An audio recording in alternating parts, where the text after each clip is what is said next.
Sa pagkumpas ng iyong kamay, I remember that day when I had to pray to God na sana makita ko na yung magiging unang boyfriend ko.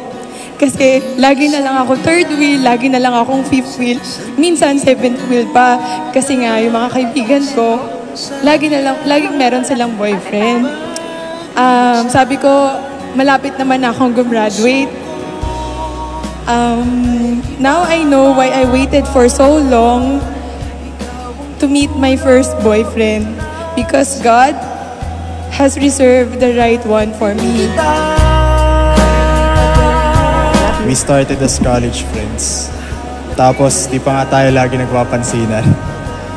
Noon, we are just passing by each other, not knowing na ikaw pala yung makakasama ko habang buhay.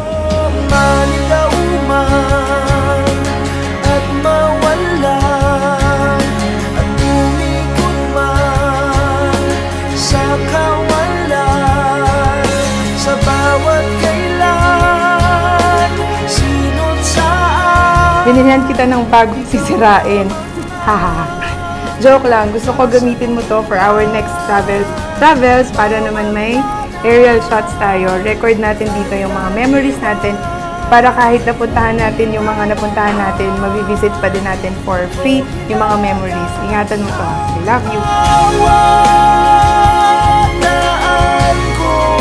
Pag ang dalawang tao pala talaga para sa isa't isa, gumagawa si Lord ng paraan para magkasama kahit sa anong paraan.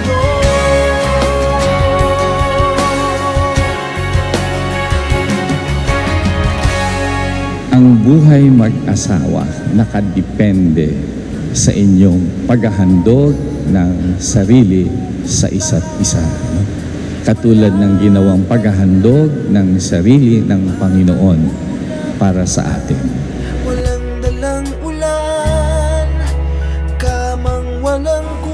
Biruin mo, una at huling boyfriend na pala kita.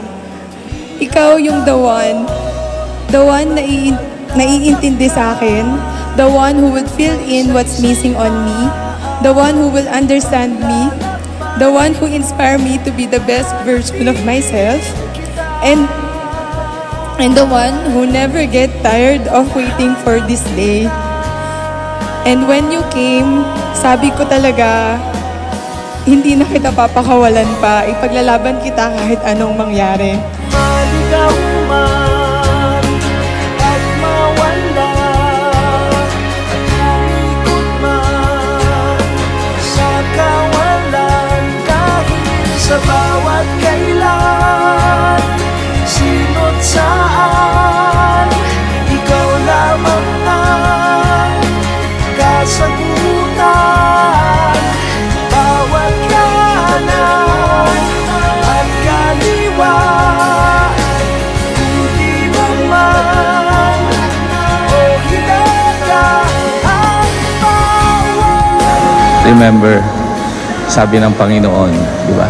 Isa lang ang utos na iiwan ko sa inyo. Mag-ibigan kayo gaya ng pag-ibig ko sa inyo.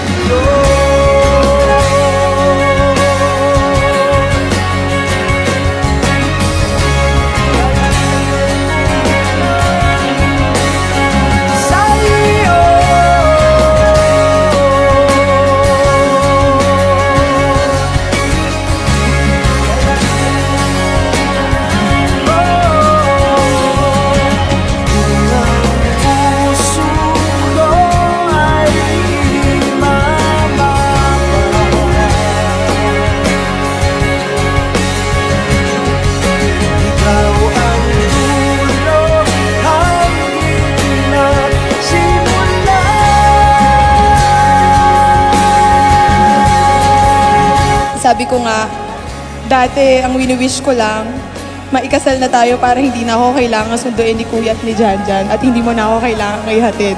Ngayon, pwede na tayong tumira sa bahay natin.